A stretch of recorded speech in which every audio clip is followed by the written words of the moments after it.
श्रीमद् भागवत में गोपियां नित्य प्रति स्नान करने के लिए जाती हैं। ब्रह्म वेला में किया हुआ स्नान ऋषि स्नान कहा गया है।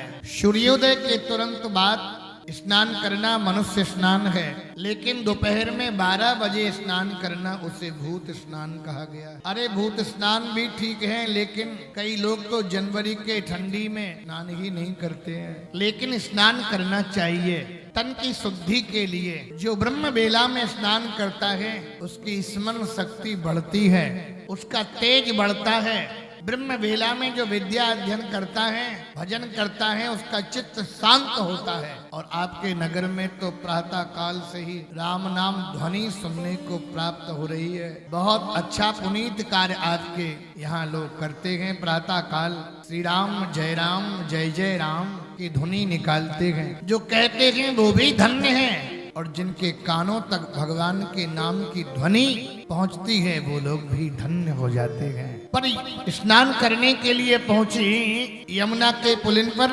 भगवान ने उनके वस्त्र चुरा लिए, क्योंकि वस्त्र उन्होंने रख दिए थे घाट पर और निर्वस्त्र होकर के स्नान कर रही थी। किसी भी पवित्र नदी में निर्वस्त्र होकर के स्नान नहीं करना चाहिए। किसी भी तीर्थ में हमें पवित्रता का ध्यान रखना होगा, हमें शुचिता का ध्यान रखना होगा। तीर्थ में किया हुआ पाप 1000 गुणित बढ़ता है। एक पाप बढ़ता है तो पुण्य भी बढ़ता है, पुण्य भी 1000 गुणित फल देता है। तीर्थ में किया हुआ, तीर्थ की बड़ी महिमा है। तीर्थ में जाते हैं लोग, अपने पाप धुल करके आते हैं, तो तीर्थ को भी पवित्र होने की आवश्यकता पड़ती है। तो तीर्थ को पवित्र संत लोग करते हैं। इसलिए पवित्र नदी में स्नान करना तो साबुन नहीं लगाना, शैम्पू नहीं लगाना, पवित्र नदी में गंदगी नहीं फैलाना चाहिए।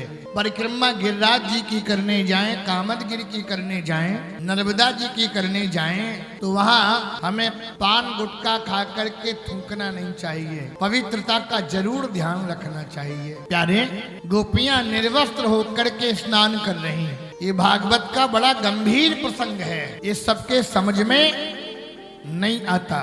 भगवान ने ऐसा क्यों किया, विचार करना। इसको कौन कह रहा है? सुखदेव स्वामी कह रहे हैं, जिससे स्त्री और पुरुष का अंतर मालूम नहीं है। और इस कथा को कौन श्रवण कर रहा है?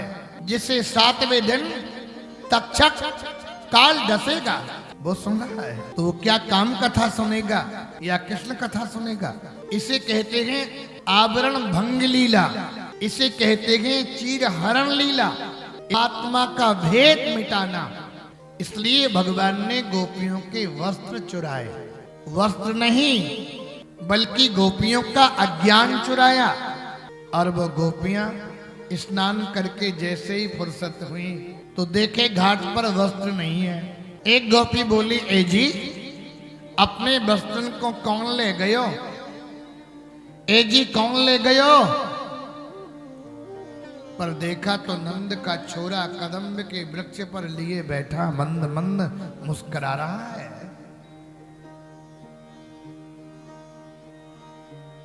गोपियों ने कहा, लाला तुमने मेरे वस्त्र चुराए, हमारे वस्त्र दे दो।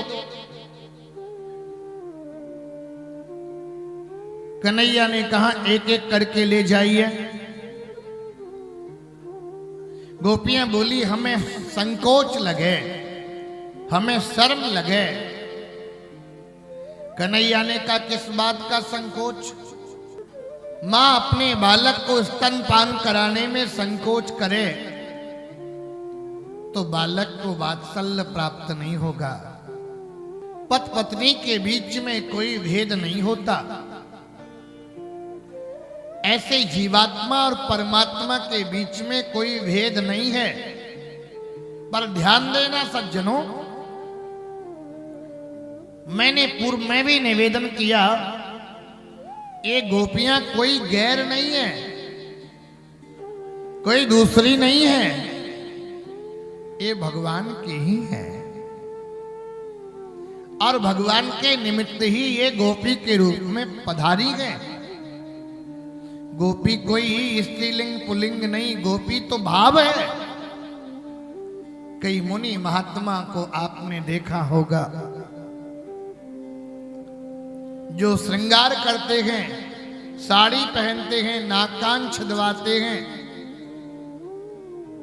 घूंघट काटते हैं, चूड़ी पहनते हैं, बिंदी लगाते हैं। कभी आपने उनके भाव को समझा या केवल मजाक किया?